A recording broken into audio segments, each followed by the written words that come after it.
Sunod na.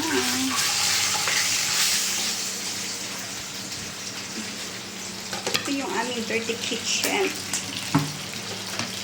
Wait. So, yung babae namin boss, ayaw niya yung ano, gusto niya yung crispy na halos na siya sulit.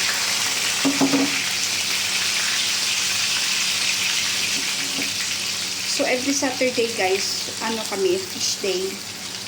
Yun talaga ang pagkain pagka Saturday. Isda.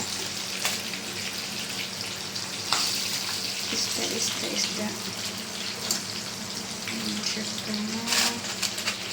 Itutuloy natin siya sa kawawa.